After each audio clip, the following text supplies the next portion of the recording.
Hi, I'm Yvonne Tang. I'm Director of Visitor Experience at Lord Cultural Resources. I'm super excited today to welcome my special guest, Marcy Grossman. Thank you, Yvonne. It's such a pleasure to be here on this amazing video series. I'm Marcy Grossman. I'm Canada's ambassador to the UAE, and it's a thrill for me to be here as well. Can you tell us a little bit, especially in the UAE region, but internationally and domestically, how Canada really supports cultural initiatives? Culture is really the foundation of everything that we do. In fact, culture is the foundation of everything we do in the world, if you think about it, because culture is relationships, it's cultural diversity, it's language, it's design, it's innovation. It's not just art. It's not just visual art. It's all kinds of art. So I really think that everything we do internationally is to enhance Canada's image through some type of culture. For us in this part of the world, it's really our vision really is to create a more peaceful, prosperous, and inclusive world inspired by Canada and for Canada. And to do that, as I said, we have to bring in not just our culture, but it is an excellent way to promote our Canadian artists.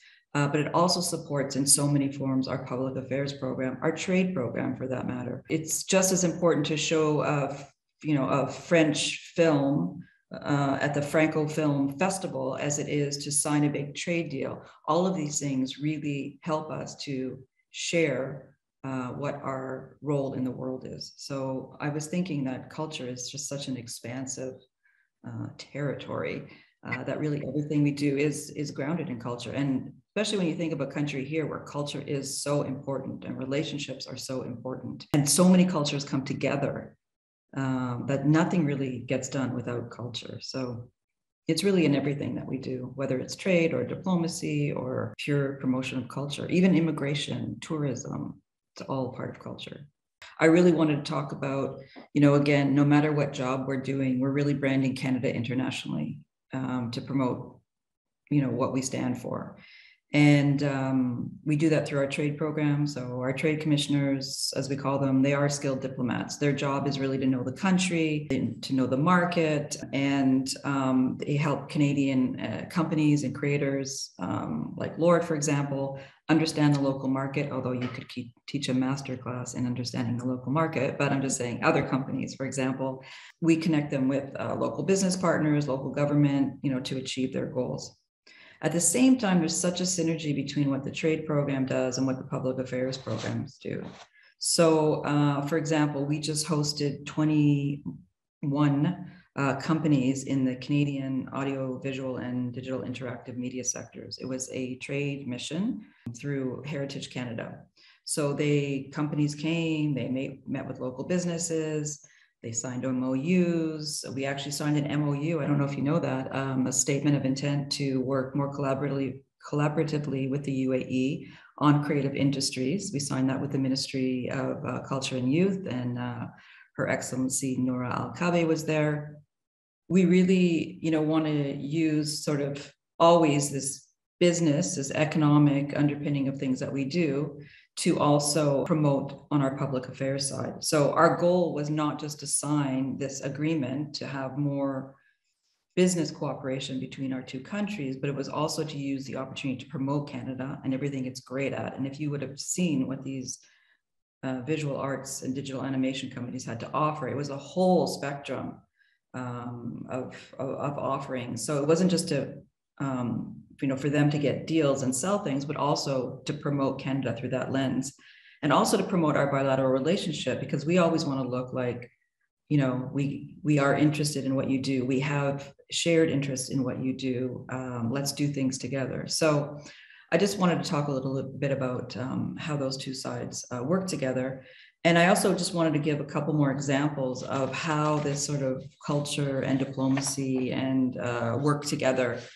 And a couple of projects that I'm really passionate about, that I know you're really passionate about, is the Abrahamic Family House. Yeah. So if viewers don't know, the Abrahamic Family House was announced as an initiative in 2019 when the Pope came to visit the UAE. There was a signing of a document of human fraternity which brought those two primarily, the Muslim and Christian religion or Catholic religion together. And it's an organization that does a lot of work around diversity and inclusion ongoing. And one of the announceables was the creation of the Abrahamic Family House, which is a mosque, a church, and a synagogue all on the same campus.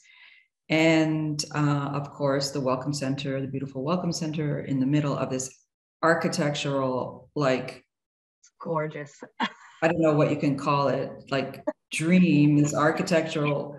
I mean, you haven't seen it lately. I've seen it. Like these huge houses of worship have come out from the ground. I think they're like 10 stories high. Like the ceilings are 10 stories high. Wow. Yeah. They're just beautiful, emerging, on Saadiyat Island, across from the Louvre, another project that's near and dear to your heart, overlooking the ocean. And of course, this Welcome Center that brings all of the Abrahamic family religions together right there in the middle of this campus. And as soon as I heard about that, that's when I knew something really big was happening in this country. And remember, this is a year, more than a year before the announcement of the Abraham Accords, but you could already see that this country was moving, in this very positive direction. And so when I look at the Abrahamic Family House and take the pieces apart for Canada, first of all, it's a great privilege to be able to say that Canada had a part in creating this great campus through Lord Cultural. The project manager for the entire project is Canadian, so another great point of pride. But also in terms of what the Abrahamic Family House stands for, in terms of religious pluralism and diversity and peace and security and all the things that are so important to Canada. It's really been an important point of diplomacy and advocacy for us.